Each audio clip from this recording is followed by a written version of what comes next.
দুই তৃণমূলকেই 28 অগস্টে সভার অনুমতি দিল কলকাতা হাইকোর্ট। 28 অগস্ট অর্থাৎ শুক্রবার টিএমসিপি প্রতিষ্ঠা দিবস। দুই তৃণমূলই আদালতের দ্বারস্থ হয়েছিল।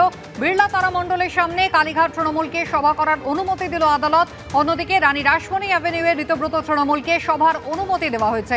1,500 সমর্থক নিয়ে কর্মসূচির অনুমতি দিয়েছে হাইকোর্ট। কত বলবো সৌভিক মজুমদার রয়েছেন টেলিফোন লাইনে। সৌভিক, দেখো, তৃণমূলের দুটি অংশকে অর্থাৎ তৃণমূল ছাত্র পরিষদের দুটি অংশকেই 28 আগস্টের সভা করার জন্য অনুমতি দেওয়া হয়েছে। কালীঘাট তৃণমূলের যে অংশ তারা ছাত্র দিবস পালন করতে চান তাদেরকে একেবারে 21 জুলাইয়ের মতোই বিড়লা তারামণ্ডলের সামনে অর্থাৎ যে ক্যাথিড্রাল রোড রয়েছে সেখানে এই সভা করার অনুমতি দেওয়া হয়েছে এবং ঋতব্রতপন্থী যারা তৃণমূল রয়েছেন তাদেরকে আর এভিনিউতে এই সভা করার অনুমতি দিয়েছে। সর্বাধিক দুটি পক্ষই সর্বাধিক 1500 সমর্থক নিয়ে তারা এই অনুষ্ঠান করতে পারবেন এবং বেলা 12টা থেকে দুপুর 3টে পর্যন্ত এই কর্মসূচি পালন করার অনুমতি কলকাতা হাইকোর্টের তরফ থেকে দেওয়া হয়েছে।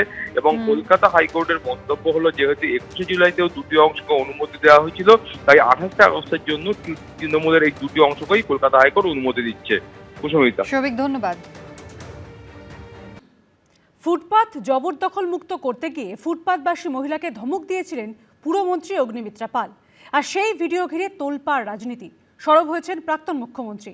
পাল্টা জবাব দিয়েছেন মুখ্যমন্ত্রী শুভেন্দু অধিকারী। ফুটপাতের মধ্যে বাচ্চা দুধ গরম হবে কি মজা পেয়েছে নাকি? স্টোভ চালিয়ে এখানে বাচ্চা দুধ গরম হবে? পার্ক স্ট্রিটে ফুটপাত জবরদখল মুক্ত করতে গিয়ে এক ফুটপাতবাসী মহিলাকে এভাবেই ধমক দিতে দেখা যায় পুরমন্ত্রী অগ্নিমিত্রা পালকে। কলকাতায় বাড়িতে নেই কেন? ফুটপাতে রান্না করছেন কেন?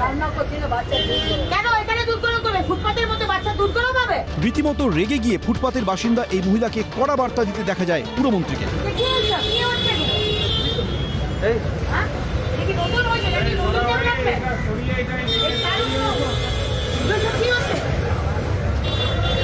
সংসার পাতা হয়েছে নাকি?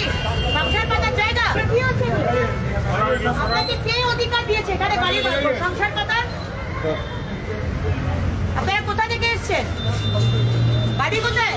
এখানে এসছেন কেন? এই সমস্ত মাদুর ফাদুর ব্যাগ থলি ফলি সব আটান। এই ভিডিও সামনে আসতেই রাজনৈতিক বিতর্ক শুরু হয়েছে। পার্ক স্ট্রিটে গিয়ে এই মহিলার সঙ্গে কথা বলেন কালীঘাট তৃণমূলের বিধায়ক কুণাল ঘোষ। সোশ্যাল মিডিয়ায় ছবি পোস্ট করে তিনি লেখেন, মহিলাকে কেন ফুটপাতে বাচ্চার দুধ গরম করতে হচ্ছে সেটা মানবিকতার সঙ্গে জেনে বিকল্প ব্যবস্থা করা গেল না। শুধু ফতোয়ার ভাইরাল ভিডিও দিয়ে কি উন্নয়ন সম্ভব? গরিব বলে ফুটপাতে থাকতে হবে? প্রশ্নটা শুনলাম, কিন্তু গরিবকে কেন ফুটপাতে থাকতে হয় এটা ভাবা তো রাষ্ট্রের দায়িত্ব। চারপাশে চোর ডাকাত ঘুরছে, রাজনৈতিক আশ্রয় পাচ্ছে, সেটিং করে দলবদল করে বাচ্ছে, আর রাষ্ট্রের পুলিশের কাজ হবে ফুটপাত বাসিনীর বাচ্চার দুধ গরম করা স্টোভ হটানো। কটাক্ষ করে তিনি লেখেন, অবশ্য বিধ্বংসী সর্বনাশা বন্যার জল দেখে যে সরকার সৌন্দর্যে মুগ্ধ হয়ে গান ধরে, সেই সরকার যে গরিব বিরোধী অমানবিক সেটা বুঝতে বেশি পরিশ্রম করতে হয় না। পাল্টা নিজের অবস্থানের ব্যাখ্যা দিয়েছেন পুরমন্ত্রী অগ্নিমিত্রা পাল।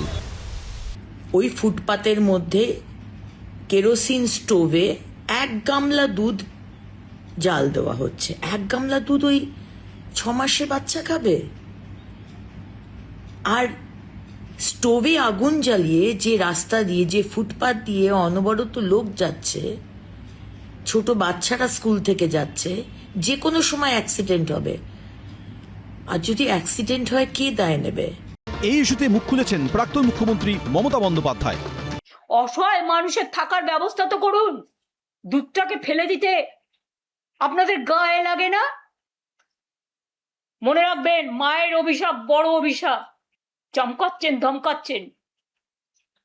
আমি এই পরিবারটার দায়িত্ব নিতে রাজি আছি।